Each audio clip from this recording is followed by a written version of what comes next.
Louis Pasteur, l'homme qui a inventé le vaccin contre la rage. Chapitre 1. Une vocation d'artiste. Waouh, tu as fait tout ce dessin tout seul ?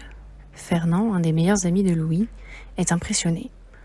Autour des deux amis, un groupe d'élèves se forme. Tout le monde veut voir le dernier dessin que Louis a sorti d'une grande pochette verte. « Laisse-moi voir !» crie Lucien, et il pousse les autres. Émile proteste. « Arrête de pousser, Lucien, attends ton tour. Et toi, Fernand, tu te trompes. Ce n'est pas un dessin, c'est un pastel. Je ne sais peut-être pas ce que c'est un pastel, mais je sais reconnaître une vache. Louis, tu es vraiment doué. Tu as dessiné cette vache de mémoire ou tu as utilisé un modèle à l'étable ? Amédée, le fils du médecin du village, se moque. Un artiste ? N'importe qui peut dessiner comme ça. Au moins, cette vache ne sent pas mauvais comme celle de ton père. Louis se retient pour ne pas s'énerver. Il a l'habitude des blagues comme ça. Il vit avec sa famille au-dessus d'une tannerie où son père et ses ouvriers trempent des peaux d'animaux dans de grands bacs. L'odeur est très forte. Sa mère reçoit des clients et des fournisseurs. Elle s'occupe aussi de l'éducation de ses enfants. Pour elle, le travail est la chose la plus importante. C'est Maurice, le meilleur élève de la classe, qui arrête la discussion. Je sais ce que c'est le pastel, mais je sais surtout que Pasteur va devenir célèbre. Louis pense. Il a deviné ce que je pense. Dans la famille de Louis, on est tanneur de père en fils. Mais Louis, à 8 ans, a d'autres rêves.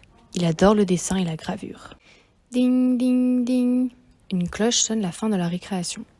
Les garçons se mettent en rang. À l'école d'Arbois, comme dans toutes les écoles de France, on est toujours à l'heure. Et avec le froid, il vaut mieux ne pas se faire taper sur les doigts par le maître. Ah ! Quelques jours après, un matin d'octobre 1831, des cris réveillent Louis. Il met vite son pantalon, descend l'escalier et sort dans la rue. Il bouscule Fernand et le renverse presque. « Louis, viens vite, un homme a été mordu par une louve enragée. Le maréchal Ferrand va l'opérer. »« Le maréchal Ferrand ? Pourquoi pas le docteur ?» se demande Louis et suit Fernand. Un autre cri vient de la forge voisine. Louis demande à Fernand de l'aider à voir ce qui se passe. Après quelques minutes, Louis raconte. Ils étaient plusieurs à tenir cet homme parce qu'il ne devait pas bouger.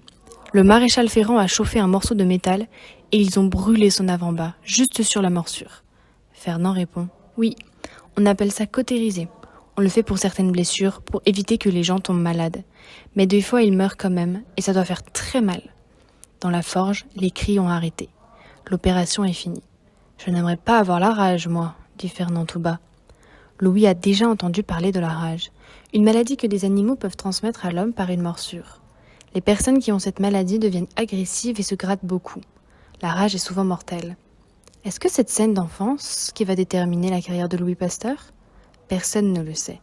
Longtemps, celui que son professeur de dessin appelait mon petit Michel-Ange va vouloir devenir artiste. Il va continuer à dessiner et à peindre, mais à 20 ans, il va choisir les études scientifiques. Chapitre 2. L'élève qui surprend le maître.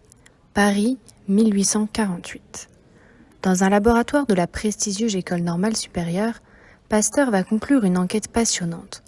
Pourquoi l'acide paratartrique et l'acide tartrique, fabriqués exactement avec les mêmes produits chimiques, se comportent-ils différemment ? Un mystère que les scientifiques de l'époque ne peuvent pas comprendre. Ce matin-là, Pasteur ne quitte pas la loupe avec laquelle il observe le contenu d'une série de coupelles de verre. Bio, venez voir, la préparation est parfaite cette fois. Jean-Baptiste Biot est un savant reconnu qui a déjà travaillé sur l'acide tartrique. Pressé de découvrir ce que le jeune scientifique de 25 ans veut lui montrer, il prend la loupe à son tour. On dirait de parfaits petits diamants. Louis est un jeune docteur en sciences. Quel titre prestigieux pour un fils tanneur. Depuis qu'il a découvert la chimie, il aime la cristallographie, la discipline qui cherche à comprendre la structure des cristaux. Même si, au XIXe siècle, les microscopes ne sont pas assez puissants pour montrer les atomes, les scientifiques peuvent déjà observer certains gros cristaux, comme ceux que forment le sel de table ou le sucre par exemple. Biot inspecte le contenu du récipient. Louis explique. En apparence, l'acide paratartrique forme des cristaux identiques, mais il y a quelque chose d'étrange, regardez bien. Il y en a 2 sortes qui sont à la fois semblables et différents. En fait, ces cristaux sont symétriques en creux, comme nos 2 mains. Biot confirme. En effet, les uns sont comme le reflet des autres dans un miroir. C'est à peine croyable. Aucun chimiste ne l'avait remarqué avant vous. Louis sourit. Ce premier résultat est prometteur. Mais la recherche ne s'arrête pas là.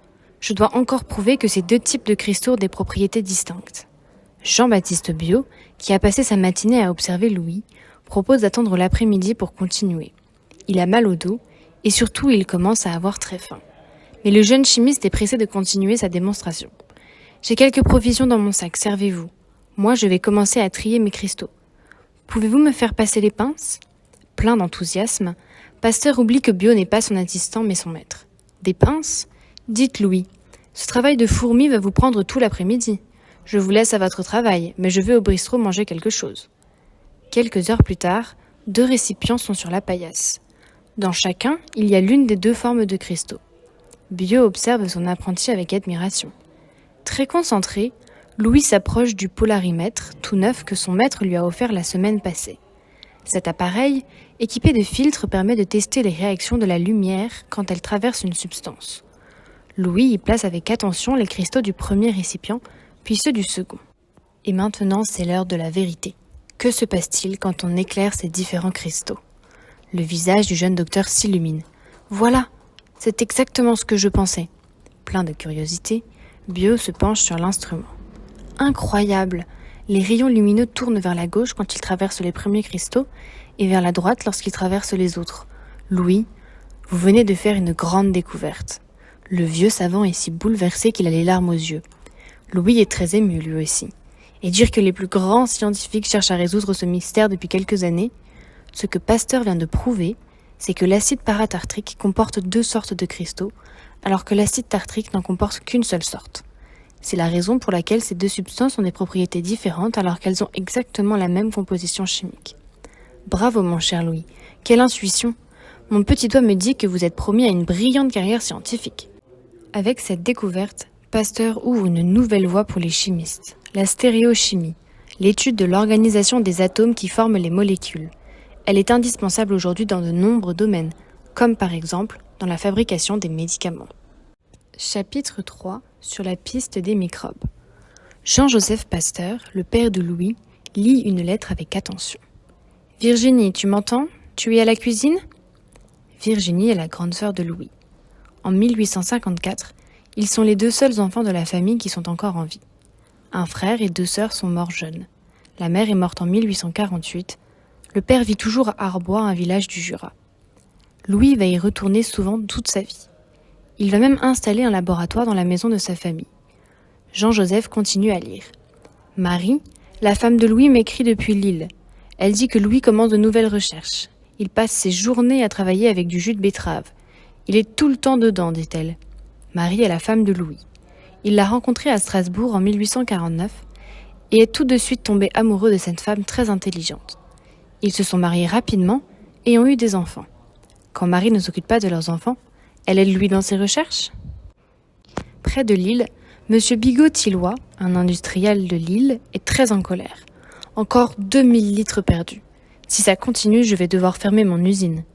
Dans son usine, on fait de l'alcool. Pour cette raison, on fait fermenter du sucre de betterave. Vous voyez, Pasteur, certaines cuves font le meilleur alcool et d'autres font le pire vinaigre. Ces fermentations sont très compliquées. Compliquées, peut-être pas. Chimiques, sans doute. Mais je pense que la fermentation cache un autre secret. À 32 ans, Pasteur a reçu un grand titre. Il est professeur de chimie et responsable de la nouvelle faculté des sciences de Lille. La France veut que la science aide l'industrie. Pasteur travaille dur et déplace même son laboratoire dans l'usine de sucre et d'alcool de Bigot-Thilloy. Marie l'aide souvent. Louis, est-ce que je dois écrire le rapport pour l'académie ? Appelons d'abord Bigot-Thilloy pour lui dire la bonne nouvelle. Peu de temps après, l'industriel arrive dans le laboratoire. « Professeur, je veux savoir, vous avez trouvé une solution ?» Oui, je peux dire maintenant que les fermentations sont faites par des êtres vivants. Des êtres vivants dans mes cuves. Vous rigolez. Des elfes, des lutins, des fées. Marie, qui a aidé Louis, parle. Non, des petits germes qu'on ne voit qu'au microscope. Bigot-Thilloy est choqué. Mais, monsieur Pasteur, ça va contre ce que disent vos professeurs. Berzelius, Liebig, Berthelot, ils disent tous aucune réaction chimique ne vient directement de quelque chose de vivant. Ils l'ont dit, c'est vrai. Mais ont-ils montré que c'est vrai ? Moi, j'ai regardé au microscope et c'est sûr, ce sont des germes, des levures qui changent le sucre en alcool. Ils ressemblent à des petites boules. Mais il y a aussi d'autres germes en forme de bâton dans certaines cuves. S'ils sont trop nombreux, le sucre devient de l'acide. D'où viennent ces germes ? Je pense qu'ils sont dans l'air, mais je dois encore le montrer. Pasteur a travaillé 3 ans pour comprendre les fermentations, puis il va avoir besoin de 3 autres années pour montrer que l'air contient des germes qui peuvent contaminer des liquides. Plus tard, on va les appeler des microbes. Ces travaux montrent que la théorie de la génération spontanée est fausse. Cette théorie disait que la vie pouvait apparaître à partir de rien. Par exemple, certains scientifiques pensaient que des asticots pouvaient apparaître comme par magie sur un fromage ou des suris dans de vieux tissus. En 1863, l'empereur Napoléon III demande à Pasteur d'étudier les maladies du vin. Sur les conseils de Pasteur, beaucoup de viticulteurs commencent à chauffer leur vin pour tuer les germes qui ne sont pas bons. Pasteur va dire plus tard qu'il s'est inspiré de Nicolas Appert, qui a inventé la boîte de conserve en 1795. Mais c'est bien Pasteur qui a créé une technique qui sert encore à garder le lait ou les jus de fruits qu'on chauffe, et puis on fait refroidir très rapidement, la pasteurisation. Chapitre 4. Une visite chez l'empereur. Ah, je voulais vous dire merci pour vos travaux. Sire, c'est un grand honneur pour moi. Vous allez continuer ces travaux ? Oui, sire. Il faut beaucoup de temps pour bien étudier les choses et comprendre mieux que tous les autres. L'homme qui parle à Pasteur est Napoléon III, l'empereur des Français. Avec sa femme Eugénie, ils reçoivent au château de Compiègne des invités très importants. En hiver 1865, il y a des chasses, des spectacles et des discussions. Pasteur, qui a 43 ans, est très fier d'être là. J'ai beaucoup d'admiration pour votre travail. Voulez-vous sauver notre pays ? Alors aidez-nous à sauver nos vers à soie. L'élevage des vers à soie donne du travail à beaucoup de personnes dans les années 1850. Mais quelques années plus tard, ces insectes meurent à cause des maladies. C'est une grande catastrophe pour la France. J'ai déjà appris beaucoup quand je suis allée dans les Cévennes l'été dernier. Je promets d'y retourner. Plus tard, dans les salons du château, la duchesse de Magenta parle avec mademoiselle Bouvet. J'ai parlé avec monsieur Pasteur ce matin pendant la chasse. Savez-vous qu'il est monté sur un glacier pour montrer que l'air est plus pur en haut qu'en bas ? Mademoiselle Bouvet répond. Oui, il est très déterminé, mais il est aussi trop fier.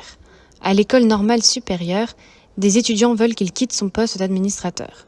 La duchesse défend Pasteur. Justement, c'est parce qu'il est obstiné qu'il a prouvé que la théorie de la génération spontanée est fausse. À mon avis, il veut surtout devenir célèbre. Et il a déposé un brevet pour le chauffage du vin. Il va gagner beaucoup d'argent. Mais je ne pense pas qu'il va donner de l'argent à Lamotte, qui a étudié ce procédé avant lui. La duchesse l'interrompt. Parlez plus bas, il arrive avec Eugénie. Plus tard, les invités se rassemblent autour de Pasteur. Professeur, laissez-moi faire. L'impératrice Eugénie prend une aiguille, se pique le doigt et met une goutte de sang sur une plaque de verre. Maintenant, c'est le tour de la grenouille. Pasteur prend un échantillon de sang de grenouille. Les invités veulent comparer le sang de la grenouille et le sang de l'impératrice au microscope. La duchesse de Magenta parle de nouveau. Pasteur a beaucoup de succès dans son travail, mais il est triste. Il a perdu son père et sa fille Camille est morte. Mademoiselle Bouvet n'est pas contente. En tout cas, il trouve du réconfort ici. L'impératrice l'admire beaucoup. On peut penser qu'elle est amoureuse de lui. Dans les années suivantes, Pasteur va connaître d'autres malheurs. Une autre de ses filles meurt et il a une attaque cérébrale en 1868. Il devient un peu paralysé. Mais, avec l'aide de ses collaborateurs, de sa femme et de sa fille Marie-Louise, il a encore beaucoup de succès. Il travaille avec les vers à soie près d'Alès. En 1869, il explique à un journaliste que les vers à soie ont 2 maladies. Chaque maladie a un parasite différent.